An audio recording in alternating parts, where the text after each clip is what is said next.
Sump గారు intro మీరు చెప్పమనంటే చెప్పానా? చెప్పారు, బాగా చెప్పారు. బాగా చెప్పానా? ఓకే. అదే మీరైతే ఎలా చెప్తారు? నేను సేమ్ ఇలాగే చెప్పాను. అవునా?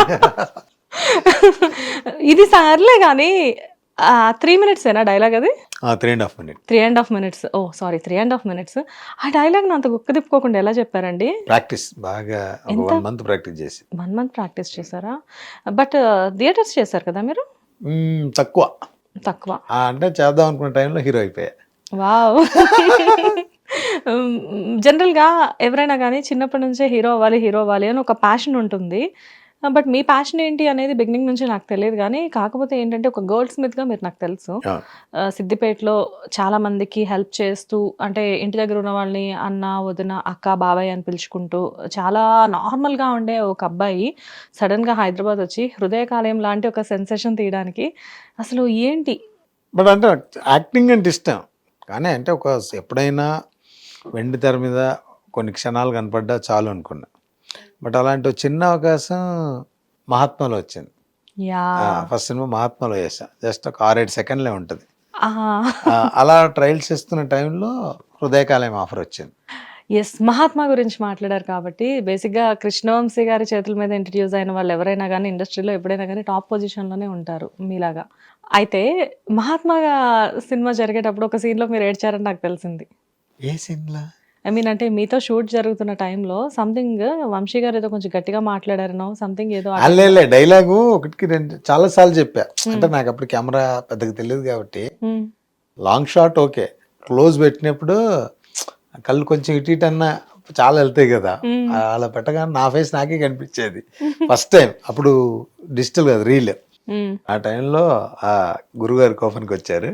బట్ మంచి ఆ డైలాగ్ చెప్పిన తర్వాత చాలా మంది ఆర్టిస్టులు ఆ టైంలో అక్కడ వాళ్ళు చాలా మంది అన్నారు, అసలు ఫస్ట్ రోజు మీకు రాగానే గురుగారు సినిమాలో డైలాగ్ పడ్డది, వెరీ లక్కీ బ్రదర్ అది ఇది అని చాలా చెప్పారు. బట్ ఇంత లెక్క వస్తుంది అనుకోవాలి. ఎనివే ఏం జరిగినా మనకే ఆ, చాలా ప్లస్ జరిగింది. మీరంటే 'మహాత్మా' తర్వాత నెక్స్ట్ ఏంటి మధ్యలో? చేశా ఏవో చిన్న చిన్న 2-3 సినిమాలు చేశా, రిలీజ్ కాలే. హ్మ్. రిలీజ్ అయినా పెద్దగా ఏమి మనం కనపడలే. హ్మ్. అప్పుడు నరసింహాచారి, సంపూర్ణేష్ బాబు అయిన తర్వాత హృదయకాలం. నరసింహాచారి సంపూర్ణేష్ బాబు ఎలా అయ్యారు?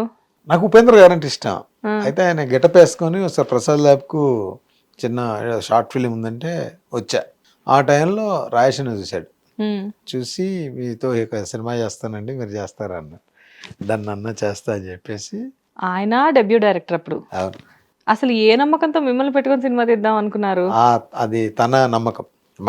నేనైతే నేనంటే ఏమీ ఆలోచించాలి, నేను హీరో అవుతా, సినిమా ఈ స్థాయిలో ఉంటుంది అలాంటిది ఏమీ లేదు. కానీ తను నాకు చెప్పాడు, నేను ఇలా చేస్తానండి, మీరు జస్ట్ నాకు కోఆపరేట్ చేస్తే చాలు, హ్మ్. మీకు కూడా ఇంట్రెస్ట్ అంటుంటారు కదా, 100% మీరు ఏదో ఒక క్యారెక్టర్ కావాలి అని తిరుగుతున్నారు, హ్మ్.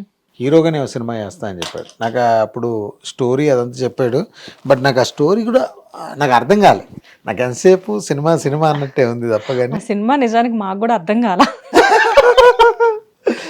కానీ వన్స్ అంటే ట్రైలర్ అది చూసినప్పుడు మూవీలో ఏంటి అవును, సినిమా ఇలా ఉంది అనుకున్నాము. అవును, కానీ ఆ సినిమా ఫస్ట్ టెలికాస్ట్ అయినప్పుడు టీవీలో ఈవినింగ్ 6:00కి ఎగ్జాక్ట్‌గా ఛానెల్ గుర్తులేదు, జెమినీ అనుకుంటా. మాటివి. మా టీవీయా? ఈవినింగ్ 6:00కి అప్పుడు సండేస్ ఎవ్రీ సండే ఒక కొత్త మూవీ వచ్చేది. అవును. సో, సండే ఒక రోజున ఆ మూవీ మీదే వచ్చింది. ఉమ్, ఉమ్. అసలు మా అపార్ట్మెంట్స్‌లో మేము పెట్టాము ఆ మూవీ.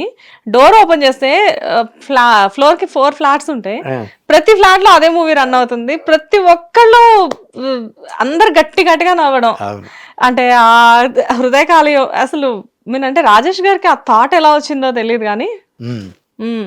తను తను అనుకున్నాడు, అంటే ఒక కథ చేయాలి అనుకున్నప్పుడు చాలామంది డేట్లు అడిగినప్పుడు, చాలా కొత్త వాళ్ళని అడిగినప్పుడు ఎవరు ఒప్పుకోకపోవడం, చాలా రకరకాలుగా ఉండే. ఇంకప్పుడు నేను దొరికి, ఇంకా సరే మనోడు దొరికాడు కదా చేద్దామని చెప్పి చేసాడు. మీ ఇద్దరికి అప్పటికే పరిచయం ఉందా? అప్పుడే పరిచయం, అప్పుడే స్టార్టింగ్ పరిచయం. ప్రసాద్ 13 years ల్యాబ్‌లోనే. back. అదే పరిచయం. అంత తక్కువ పరిచయంలోనే ఎలాగా అసలు ఆయన? నన్ను చూడగానే చెప్పాడు అంటున్నాగా, మీరు ఒకసారి కలవండి. నా ఫొటోస్ చూపించా. ఆ! ఫొటోస్ ఒక 20 ఫొటోస్ ఉండేనాయి. అవన్నీ ఇవన్నీ ఇస్తారా అన్నట్టు. ఇస్తానని చెప్పా. తీసుకున్న తర్వాత నాకు అనిపించింది, అరే ఎక్కడికి వెళ్ళినా ఆఫీస్కి వెళ్తే ఒక్క ఫోటో చాలంటారు, తను ఇన్ని ఫోటోలు తీసుకున్నాడు అనుకున్నా. బట్ ఎనీవే చూద్దాం అనుకుంటే ఒక 1 వీక్ 10 డేస్కు మీరు ఒకసారి హైదరాబాద్ వస్తారా కలుద్దాం అన్నాడు. సరే కలుస్తానని చెప్పినప్పుడు స్టోరీ అంత చెప్పాను నాకు, ఇలా ఉంటుందండి, ఇలా ఉంటుంది, ఇలా ఉంటుంది అని. ఓకే ఇంకేమైనా సరే చేద్దామని చెప్పి చెప్పా. ఆ ట్రావెల్ అయి ఫస్ట్ ట్రైలర్ తీసి ఫస్ట్ పోస్టర్ తీసి అలా అలా అలా అలా సినిమా చేశాను. అలా నరసింహాచారి కాస్త బర్నింగ్ స్టార్ అయ్యారు. అంత అన్న ప్లాన్. అట్లా మీకు ఒక కొత్త పేరు పెట్టాలండి, మీకు ఓకేనా అన్నాడు. మరి ఏం చేసినా సరే ఏం చెప్పా. అంటే మీరు కూడా అప్పుడు బాగా క్రేవింగ్ లో ఉన్నారు, మూవీ క్రేవింగ్ లో.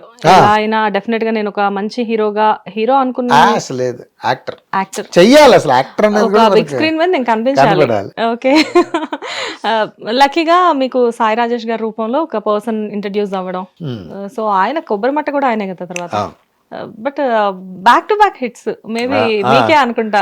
అంటే ఎక్కడ నుంచి తీసుకొచ్చారు ఇతన్ని అని ఆలోచించారు జనాలందరూ ఆ టైంలో. అంటే మీ ఫేస్ అపియరెన్స్ కానివ్వండి, కొత్త ఫేస్, అండ్ మీరు పెట్టే ఎక్స్ప్రెషన్స్ కానివ్వండి. ఒక టైంలో చాలా సీనియర్ కమెడియన్స్ పెట్టేవాళ్ళ ఎక్స్ప్రెషన్స్ అంతా కూడా బాగా గుర్తు. నాకు ఒక ఈవెంట్ లో అల్లరి నరేష్ గారు చెప్పారు మీ గురించి.